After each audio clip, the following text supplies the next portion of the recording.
Após explicações dadas nos primeiros 2 vídeos, podemos passar agora para a obtenção e interpretação de cromatogramas com o sistema HPLC-MS.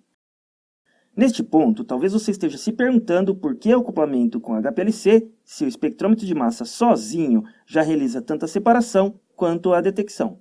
O eletrospray é um processo de ionização que apresenta muitas vantagens, principalmente na determinação de macromoléculas. O problema é que a formação de íons por esse processo é altamente dependente do meio em que se encontra o analito. Isso se deve a processos de competição por cargas na fonte. Em outras palavras, o sinal a ser detectado pode ser diferente para 2 condições, pois, dependendo do meio em que se encontra o analito, sua ionização pode ser totalmente suprimida por outras espécies presentes. Para que esse problema seja contornado, os analitos e padrões devem chegar até o eletrospray solubilizados sempre na mesma fase líquida e livre de interferentes. Obviamente, há diversos tipos de amostras, cada uma com sua própria matriz. Isso acaba por obrigar o uso de um processo de purificação previamente ao eletrospray. E é justamente por este motivo que se utilizam os métodos cromatográficos ou eletroforéticos acoplados ao espectrômetro de massas. Enquanto o HPLC ou eletroforese capilar realiza um processo de separação ou purificação em fase líquida, o eletrospray trabalha na ionização, enquanto o espectrômetro de massas detecta e identifica os analitos por sua razão massa-carga. Com isso, os analitos-alvo podem ser separados de seus interferentes, chegando ao eletrospray sempre solubilizados apenas no solvente ou eletrólito utilizado como fase móvel no sistema. Para uma exemplificação bem simples do uso de um sistema cromatográfico acoplado ao espectrômetro de massas, irei realizar a separação e detecção de cafeína e ácido acetil salicílico. De início, devo realizar então a instalação de uma coluna adequada. Trata-se de uma C18 da Agilent com partículas de 2,7 micrômetros. Com relação ao método de separação, não vou me preocupar agora em otimizá-lo, apenas adotarei aqui uma condição qualquer em que as 2 espécies se apresentem separadas. Já no espectrômetro, irei utilizar o modo scan e monitorar tanto íons positivos quanto negativos. Após determinação, este é o gráfico obtido de corrente total plotada em função do tempo. Se avaliarmos essa primeira região do gráfico e tomarmos como referência o modo positivo, iremos concluir que se trata do pico da cafeína, com relação massa-carga m mais um próton igual a 195. Já se avaliarmos a segunda parte do cromatograma, apesar de pouco visível, veremos que aqui se encontra o sinal do ácido acetil salicílico, cuja relação massa-carga m menos um próton resulta em um íon negativo de massa-carga 179. Como visto, no cromatograma obtido no modo scan, os sinais das espécies de interesse são apresentados com elevado ruído de linha base.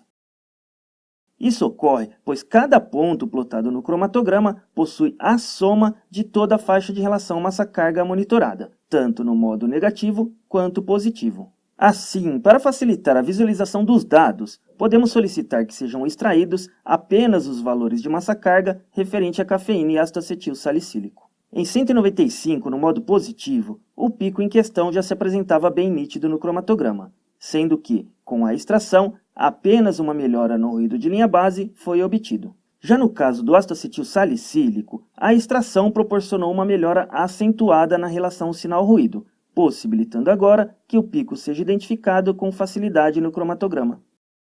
Em resumo, o modo scan é bastante útil quando se deseja a avaliação das espécies que estão presentes, ou seja, como ferramenta para uma determinação qualitativa. Quando já se conhece os íons que se deseja medir, é comum em determinações quantitativas com equipamento single quadrupolo que se utilize o modo monitoramento de íon selecionado. Neste modo, o quadrupolo é focado apenas nos valores de massa-carga desejados e pode dedicar mais tempo para as medidas de interesse. Para a mistura contendo ácido acetil salicílico e cafeína, por exemplo, podemos ajustar o modo SIM e solicitar que o equipamento monitore apenas os valores de relação massa-carga correspondente a essas espécies. No cromatograma, ao invés de um scan, temos agora apenas os sinais registrados para 2 valores de massa-carga. Comparando-se os cromatogramas, podemos ver que ocorreu uma redução significativa no ruído de linha base com o modo SIM. Esse aumento na relação sinal-ruído possibilita que concentrações bem mais baixas sejam medidas, o que é importante para diversas áreas, como toxicológicas, farmacêuticas, ambientais e outras. Um segundo exemplo do uso do modo SIM que irei apresentar envolve a determinação de monossacarídeos. Se considerarmos algumas pentoses e hexoses, veremos que as espécies glicose, galactose e mannose são isômeros e, por isso, apresentam a mesma massa molecular de 180 unidades, além de comportamento ácido-base muito parecidos. O mesmo ocorre com fucose e raminose, de massa molar 164 gramas por mol, e também com xilose, ribose e arabinose, de massa molar 150 gramas por mol. Nesse sentido, realizando injeção de uma mistura dessas espécies diretamente no espectrômetro, poderemos extrair apenas 3 sinais. Ou seja, a determinação separadamente de cada um desses isômeros apenas pela injeção direta em um single quadrupolo não pode ser realizada. Nesse sentido, é preciso então um método de separação previamente ao espectrômetro. Com o apoio de uma dessas técnicas, os analitos continuarão a ser detectados com o mesmo valor massa-carga, porém em tempos diferentes. Vale citar aqui que, para este exemplo, optei por realizar a separação por eletroforese capilar. Apesar de ter realizado a separação de diversas outras espécies, irei focar a discussão apenas nesse grupo de picos e nos 3 valores de massa-carga citados. Realizando a extração do modo SIM, vemos que, além de um gráfico para cada massa-carga, os analitos estão também separados no tempo. Obviamente, vemos pela cor dos gráficos sobrepostos que há espécies que se apresentam no mesmo tempo de corrida, o que mostra que a eletroforese capilar sozinha não teria separado, nestas condições, todos os analitos.